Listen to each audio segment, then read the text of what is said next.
Hello everyone, this is Neelam and welcome you all on let's no science. आज के हमारे इस video में हम बात करेंगे चैप्टर फाइबर टू फैब्रिक के बारे में, जिसमें हम जानेंगे कि सिल्क क्या होता है, सिल्क कहाँ से प्राप्त होता है और कैसे इससे क्या क्या बनाया जाता है। तो आइए शुरू करते हैं। सबसे पहले आता है कि what is silk. Well, silk एक नेचुरल फाइबर है जो हमें सिल्क वॉर्म कोकून से प्राप्त होता है। सिल्क जो फाइबर है वो बहुत स्ट्रांग होता है और इसे ज़्यादातर यूज किया जाता है क्लोथ्स बनाने में।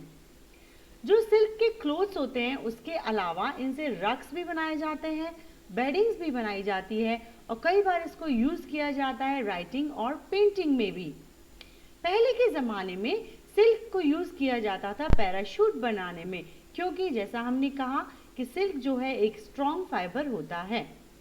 अब आता है the practice of growing silk worm for silk production is called sericulture. हम जो सिल्क वॉर्म से सिल्क बनाते हैं उसे हम कहते हैं सेरीकल्चर। सिल्क वॉर्म से जो फाइबर हमें मिलता है, ऐसा नहीं है कि हम केवल उसी को सिल्क कहते हैं। कुछ स्पाइडर्स होती हैं जिनसे हमें फाइबर मिलता है, उसे भी हम सिल्क कहते हैं। नेक्स्ट हमारा आता है life cycle of A silk moth. अगर हम प्रोडक्शन ऑफ सिल्क की बात करते हैं तो पहले ये जानना ज़रूरी है कि सिल्क मॉथ का लाइफ साइकिल क्या होता है। सिल्क मॉथ के लाइफ साइकिल को हम 5 भागों में डिवाइड कर सकते हैं। सबसे पहला स्टेज आता है एग। सिल्क वॉर्म अपने एक बार में जब अंडे देती है तो वो बहुत ही ज़्यादा होते हैं। एक बार में फीमेल सिल्क मॉथ जो होती है वो 350 से ज़्यादा अंडे देती है। जैसे कि आप फिगर में देख सकते हैं, this is adult silk moth, it lay its egg on mulberry leaves. Silk moth ने जब अपने एग दे दिए हैं, अब नेक्स्ट स्टेज आती है सिल्क वॉर्म की। The hairy worm rises after the egg hatches. ये एग्स में से क्या निकलता है? सिल्क वॉर्म निकलते हैं। और इस स्टेज में जो सिल्क वॉर्म होते हैं वो ग्रो करते हैं, मलबेरी लीव्स को बहुत मात्रा में खाते हैं और धीरे धीरे करके ये बड़े हो जाते हैं, जो कि 30 दिन की ये पूरी प्रक्रिया होती है। इसके बाद जो स्टेज आती है दैट इज कोकून। कोकून होता है, इस स्टेज के अंदर हमारे सिल्क में वॉर्म से जो एग मिले, एग से जो लार्वा आया, लार्वा के बाद हमारा जो कैटरपिलर बना। अब ये जो कैटरपिलर बना है ये अपने माउथ से एक थ्रेड लाइक स्ट्रक्चर अपने चारों ओर बुनना स्टार्ट कर देता है और ये एक मोटे कैप्सूल की तरह बन जाता है जिसे हम बोलते हैं कोकून। तो बेसिकली इसके अंदर हमारा रहता है प्यूपा और उसके आसपास होता है हमारा ये थ्रेड लाइक स्ट्रक्चर और इस पूरे स्टेज को हम बोलते हैं कोकून, जैसा कि फिगर में दिखाया गया है। नेक्स्ट हमारी स्टेज आती है प्यूपा।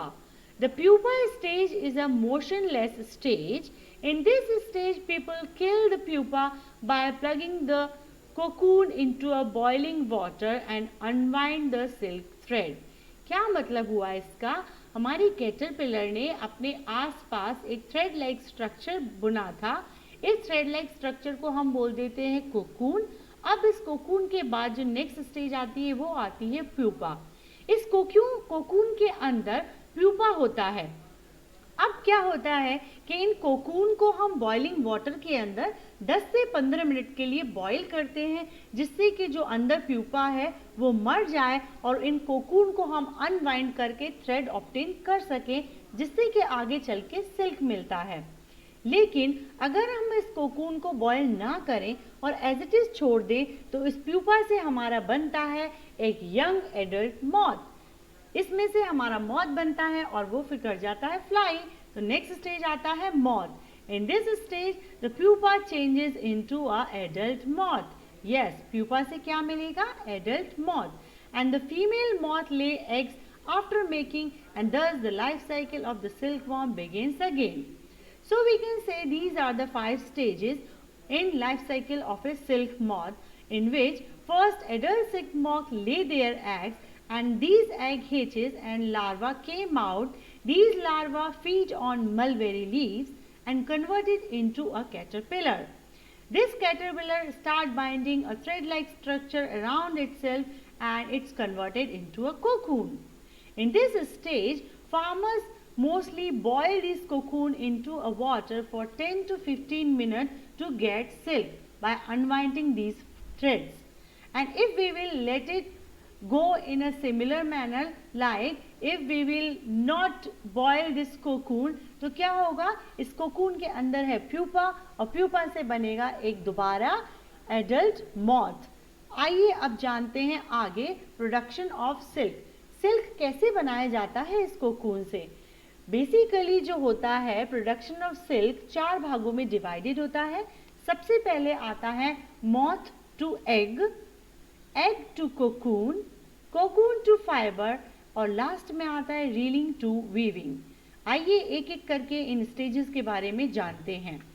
सबसे पहले बात करेंगे हम मॉथ टू एग की। जी हाँ, इसमें एक फीमेल सिल्क मॉथ जो होगी वो अपने अंडे देगी और इन अंडों को हम रखेंगे एक अलग से बॉक्स में जिसे बोलते हैं ग्रिल मैश बॉक्स।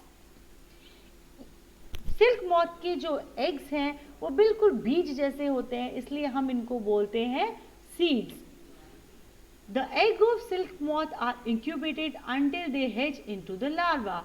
हम जो ग्रिल मैश बॉक्स है उसमें हम इन एग्स को तब तक रखते हैं जब तक कि इनमें से लार्वा ना निकल आए, और जब लार्वा निकल आता है तो इन्हें हम फीड कराते हैं मलबेरी लीव्स के ऊपर कम से कम 6 वीक्स के लिए।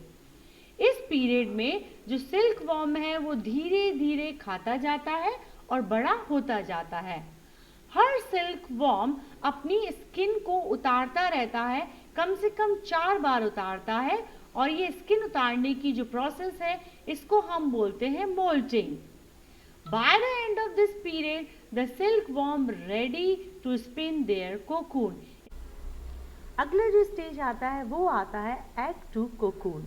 इसमें क्या होता है, हमारे जो सिल्क मॉथ के एग्स थे उसमें से निकला लार्वा ने मलबेरी लीव्स खा के अपने आप को थोड़ा बड़ा किया और कन्वर्ट हो गया कैटरपिलर में।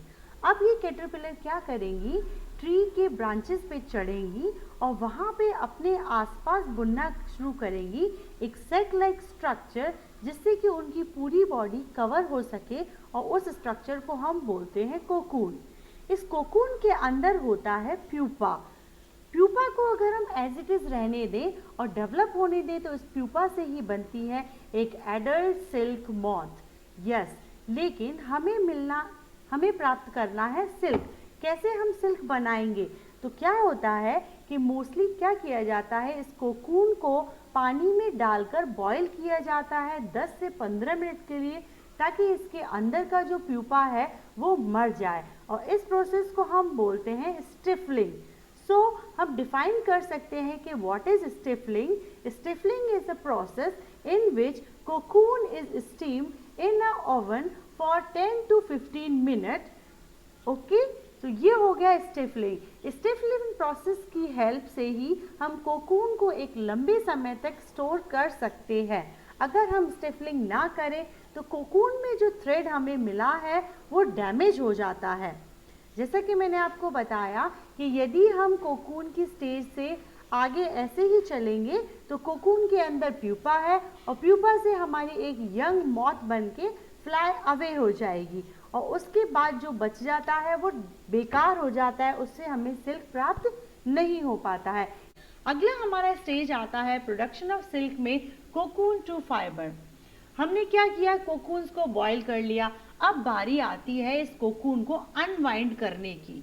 तो कोकून से फाइबर कैसे मिलेगा, वो मिलेगा हमें कि इन कोकून्स को हम एक बड़े से पानी के बर्तन के अंदर बॉईल करते हैं 10 से 15 मिनट के लिए, और फिर यहाँ पे हम इनको अनवाइंड करते हैं। ठीक है, इस बॉईल करने से क्या होगा, अंदर का प्यूपा मर जाएगा, and the filaments are obtained from the cocoon by the process called reeling. जो हमें कोकून से फाइबर्स मिलते हैं, ये जो प्रोसेस है इसे हम बोलते हैं रीलिंग। अब क्या होगा, the resulting fibre is collected from the cocoon and nearly 3 to 18 of each threads are wound together to make yarn from it which is reeled. In cocoon को हम अनवाइंड करेंगे और हमें एक कोकून से कम 3 से 15 थ्रेड के रीलिंग्स जो है वो मिलते हैं। लास्ट हमारा स्टेज आता है वो है रीलिंग टू वीविंग।